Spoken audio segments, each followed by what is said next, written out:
Deepak builders end developers और निवृत्ति मोटकरी परिवार का एक्सक्लूसिव प्रोजेक्ट 3 लीव्स, ऊंची जीवन शैली का ऊंचा आनंद। For more details call 9823339180।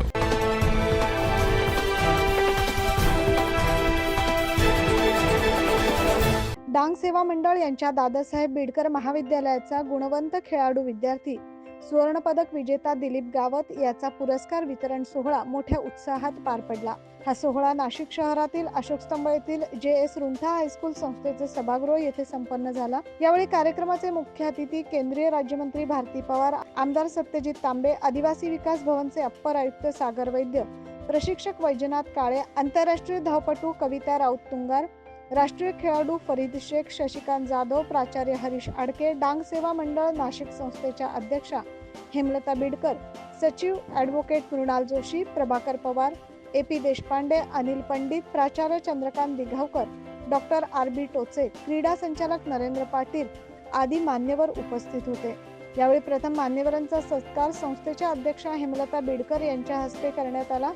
तसेच इतर सर्व मान्यवरांचा सत्कार सचिव ॲडव्होकेट मृणाल जोशी यांच्या हस्ते करण्यात आला। यावेळी डांग सेवा मंडळ नाशिक संस्थेतर्फे सुवर्णपदक विजेता दिव्यांग खेळाडू दिलीप गावित यास विजय दत्तक विद्यार्थी क्रीडा स्कॉलरशिपने सन्मानित करण्यात आले। तसेच क्रीडा स्कॉलरशिप ₹51,000 रोख स्वरूपात एवढी रक्कम देण्यात आली।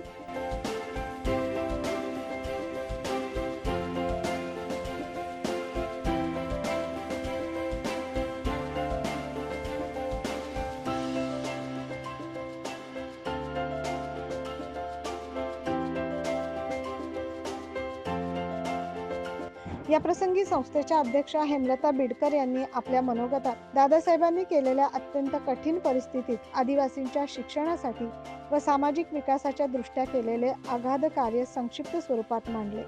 संस्थेच्या दृष्टीने आज सोनियाचा दिन आहे असं मी म्हणेन। कर्मवीर दादासाहेब बिडकर यांनी स्वातंत्र्यपूर्व काळात 1937 मध्ये डांग सेवा मंडळ या शिक्षण संस्थेची स्थापना केली। पारतंत्र्याचा काळ डोंगरात राहणारा आदिवासी समाज सामाजिक प्रवाहाच्या बाहेर होता। त्यांना शैक्षणिक व सामाजिक प्रवाहात आणण्याचं मोठं योगदान दादासाहेबांनी दिले। डोंगरदऱ्यात कुडाच्या भिंतीत शिक्षणाचा यज्ञ सुरू केला। दादांच्या अथक प्रयत्नातून व संस्थेचे माजी सचिव स्वर्गीय डॉक्टर विजय बिडकर यांच्या आधुनिक दृष्टिकोनातून आज आदिवासी भागात अनेक शाखा उभ्या राहिल्यात। या संस्थेच्या माध्यमातून अनेक चांगले लोकप्रतिनिधी व वर्ग 1 चे प्रशासकीय अधिकारी यांची जडणघडण झाली आणि आज जागतिक स्तरावर देशाचं, राज्याचं, जिल्ह्याचं व डांग सेवा मंडळाचं नाव उज्ज्वल करण्याचं भाग्य ज्या विशेष व्यक्तीच्या माध्यमातून लाभलं अशा डांग सेवा मंडळ संस्थेच्या पेठ येथील दादासाहेब बिडकर महाविद्यालयाचा दिव्यांग खेळाडू दिलीप गावित याने चीन येथे झालेल्या 4थ्या एशियन पॅरा गेम्स स्पर्धेत 400 मीटर धावणे क्रीडा प्रकारात सुवर्ण पदक प्राप्त केले। त्याच्या रूपाने मिळवलेल्या या सुवर्ण पदकामुळे देशाच्या 100व्या पदकाचे स्वप्न पूर्ण झाले। कार्यक्रमाचे विशेष मुख्य अतिथी केंद्रीय आरोग्य राज्यमंत्री भारती पवार यांनी आपले अध्यक्षीय भाषण केले। हारना जरूरी है ना जीतना जरूरी है, जिंदगी एक खेल है, उससे तो पहले खेलना जरूरी है। कथा त्याने सांगितली, त्यालाही वाटलं नव्हतं की एक दिवस माझ्यासाठी असा पण येईल की मी माझ्या देशाचं प्रतिनिधित्व करेन। आणि दिलीप तिथे उभा असल्यावर तुला माहिती आहे तिथे आपलं नाव गाव काही नसतं, तिथे आपला तिरंगा आपली आयडेंटिटी असते आणि हा भारताचा आहे, इंडियाचा आहे असं म्हणून आपल्याला तिथे त्या प्लॅटफॉर्मवर सन्मानित केलं जातं। ते नाव आपलं असतं, तिथे नाव कोणाचंच नाही, तो मान सन्मान जो असतो तो भारताचा असतो। आणि तो झेंडा जेव्हा उंचावतो तेव्हा मला वाटतं खऱ्या अर्थाने आपल्या सगळ्यांच्या डोळ्यात पण पाणी येतं आणि ह्या दिवसाची वाट आपण सगळे बघत असतो। तो गौरवाचा क्षण आपल्याला दिलाय तो दिलीपने। मला वाटतं त्याची कथा ऐकल्यावर, त्याची व्यथा ऐकल्यावर आमच्या सारख्यालाही वाटेल की आता काय करणार आयुष्यात। ती एक फेज येते, ती एक डिप्रेशनची फेज येते की आता आयुष्यात काय करणार, काय करू शकत नाही।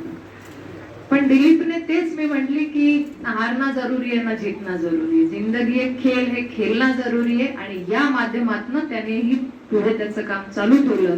पण मला वाटतं जेव्हा माणसाचे विचार चांगले असतात, त्याच्या भावना चांगल्या असतात, एक संकल्प असतो की मला काहीतरी करायचंय, तो देव पण त्याला मदतीला येतो. कार्यक्रमाचे प्रमुख अतिथी आमदार सत्यजित तांबे यांनी संस्थेबाबत गौरवोद्गार काढले. एक अतिशय महत्वाचा मुद्दा त्यांनी सहजरित्या मांडला, तो म्हणजे की माझ्यातलं अपंगत्व विसरण्याचं काम सरांनी केलं. आणि मला असं वाटतं की अत्यंत महत्वाचं असं गुरुचं जर काय काम असेल तर ते त्याच्या चेल्याचं, शिष्याचं जो निगेटिव्ह पॉइंट आहे त्याला सोडून त्याच्या पॉझिटिव्हवर काम करणं, हे फार मोठं काम मला असं वाटतं की काळे सर तुम्ही केलंय. त्याबद्दल तुमचं विशेष अभिनंदन केलं पाहिजे. न्यूनगंड काढून टाकणं आपल्या मनातला, कारण आपल्या अपयशाला पहिलं आडवं आपलं न्यूनगंड येत असतं आणि ती भूमिका इथं काळे सरांनी दाखवली. त्याबद्दल त्यांचं आभार व्यक्त करतो. दिलीप गावित याने मी जे काही आज आहे ते फक्त आणि फक्त प्रशिक्षक वैजनाथ काळे यांच्यामुळेच आहे. ते माझे प्रशिक्षक नसून माझे आईवडीलच आहेत, कारण मला त्यांनी दत्तक घेतलंय हे मला सांगण्यास आनंद वाटतो, असे मनोगतात म्हटले. सर मला त्यांच्या घरी घेऊन आला, त्यांच्या लहान मुलांसारखं मला जपत होते. काही जर अडचण आली तर ते मला स्वतः आणून द्यायचं, कशाची त्यांनी कमी पडू दिली नाही. सर आणि मॅडम मला खूप लाड करतात. चुकलं असेल तर सर मला रागवतात. त्यांच्या रागामध्ये पण प्रेम असतं. जर आज इथे नसतो तर कुठेतरी कोणी मला अपंग असताना काम दिलं असतं का? जर दिलं असतं तर मी नशेच्या आहार जाऊन कुठेतरी मोलमजुरी केली असती. तर माझं नशीब की देवरूपी सर आणि मॅडम मला भेटले, त्यांनी मला घडवलं. सर्वसामान्य मुलासोबत सरांनी माझी ट्रेनिंग घेतली. पहिले तर माझ्या मनातून अपंग असल्याची भीती काढली आणि सर्वसामान्य मुलांसोबत स्पर्धा केली आणि तिथे मी मेडल जिंकलो. जर मी करू शकतो तर तुम्ही पण करू शकता.